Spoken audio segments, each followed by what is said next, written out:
Never throw away the butter wrapper. These wrappers are invaluable and have a brilliant use in the kitchen. Butter is packaged in special foil-lined paper, and this material has a hidden purpose. Tossing it in the trash is a big mistake. Instead, when transferring butter to a butter dish, keep the wrapper. Fold it neatly so the buttery side is folded inward, then store it in the fridge. I keep several in my fridge, always on hand for baking. They're also great for greasing pans when cooking eggs or pancakes, adding a touch of flavor without extra hassle. When I need to prepare a baking pan, I just take one wrapper from the fridge and rub it on the inside of the pan. It's the quickest and easiest way to prepare a baking tray. You can spread a thin, even layer of butter, keeping your hands clean and achieving the perfect thin layer. Instead of throwing them away, you can make baking easier. Did you know this trick? When I have work to do in the kitchen, I use this trick. It's incredibly useful and has saved me in many situations. That's why I always keep an empty plastic bottle nearby. Cut off the top part of the bottle using a utility knife. Then, cut out a half-circle piece, about the width of your hand. Use a soldering iron to make 2 small holes on both sides of the plastic at about the same height. Take a rubber band, cut it, and thread the ends through the holes in the plastic.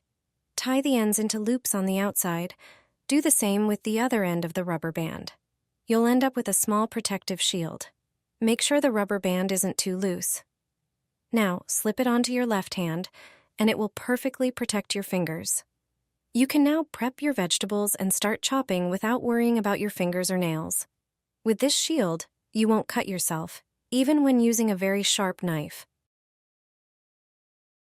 Drop your cutlery into boiling water, and this trick will surprise you. Start by preparing a pot and filling it with water, enough to cover more than half of the pot. Bring the water to a boil. Once it's boiling, toss in all your cutlery.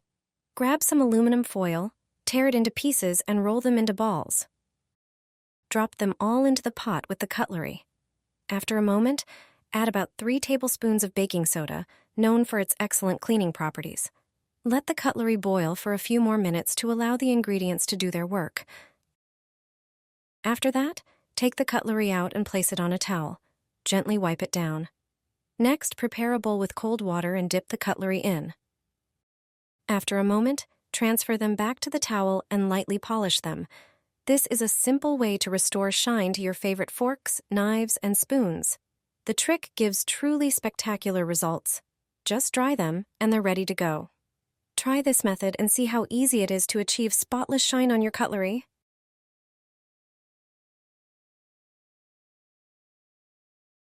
Your cutlery will look like new, clean, shiny, and free of stains and streaks. No scrubbing or polishing required. Start by preparing a glass oven-proof dish. Place all your cutlery in the dish. Then, sprinkle them with baking powder.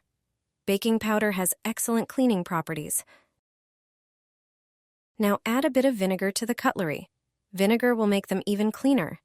But that's not all. Pour in some rinse aid that you use for your dishwasher. Fill the dish with hot water until all the cutlery is completely submerged in the solution. Wait 15 minutes and let the ingredients do their work. After this time, take out the cutlery and see how amazingly shiny it is. This is a simple way to restore the shine to your favorite forks, knives, and spoons. This trick delivers truly spectacular results. Just dry them off and you're done. Try this method and see how easily you can achieve spotless shine on your cutlery. Take 3 forks and place them in the frying pan. This trick was taught to me by a friend who is a chef. It will definitely make cooking easier. Take 3 forks out of the drawer. There must be exactly 3 of them. Arrange them in the pan. Do it like I did in the video. The fork should intersect in the middle of the pan. Next, place a small plate on top of them. The plate should not be larger than the pan. It should fit in the pan with some space left around it. Now pour some water into the pan. The water should cover the entire bottom of the pan. Place the dish you want to cook on the plate. Turn on the stove and cover the pan with a lid. With this simple method, you can quickly steam fish or vegetables. This simple trick makes it much easier and faster. The fish will be juicy and ready in just a few minutes, and you won't need any special steamers or pots. It turns out that regular forks are all you need to steam anything you want. I'll show you today how to attach a slider to a zipper tape. If you have the zipper, but the slider and tape separately, it's tricky to deal with. When you put the slider on one part of the tape, it's hard to attach the other part. You can try different ways, but today I'll show you 2 methods. They work best.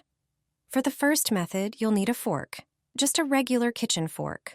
The prongs of the fork need to hold the slider, but be careful.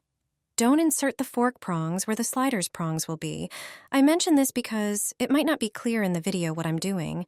The fork prongs must go under the slider handle. That's the movable part you grip when you want to unzip or zip the zipper. The fork must go under this handle. One fork prong from one side and the other from the other side. Only then will you be able to put on the zipper tape. It doesn't matter how you hold the fork with the slider, whether the slider's handle is facing towards you or away. Now just insert the tapes. Do it evenly, simultaneously. Then the tape will be correctly attached. And you can zip up. Just remove the fork, watch again, place the slider on the fork and insert the tapes. Thanks to the fork, there's no problem attaching the slider. Once you've lightly inserted the second tape, the zipper practically closes itself. Let me show you another way. Without using a fork. This works if you don't need such a long zipper. Take scissors and cut the tape right after the prongs. About 1 centimeter is enough. Cut off that piece. Now, put the slider on the longer tape. Slide it up. Align the tapes so their lengths are equal. The slider must be at the same height on both tapes. Insert the other part of the tape. Now you'll attach the slider easily, and the zipper is securely closed. Watch again. Align the tapes. Slide the slider onto the tape. Slide it up. Zip up after attaching the second tape. And it's done. Apply toothpaste to the scissors. You'll be surprised how effective this method is. You'll sharpen your scissors quickly and easily at home. You'll do it thanks to toothpaste. The dullest scissors will cut like new. Every pair of scissors dulls and rusts with use. This creates a problem with cutting various things. But it can be changed. To sharpen scissors, you only need things you have at home. Start by using toothpaste. Any toothpaste you have at home will do. Apply toothpaste to the entire blade of the scissors. Take a paper towel and spread it over the scissors. Do it carefully. Coat the scissors with toothpaste on both sides. Leave the toothpaste on the scissors for about 5 minutes. After that time, take a clean, dry piece of paper and wipe the scissors. Toothpaste removes various stains perfectly. It degreases and removes stains. It also removes initial rust spots.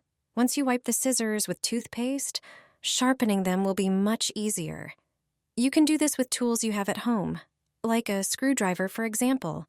Try cutting it and dragging it across the metal. You won't believe it, but it sharpens the scissors perfectly.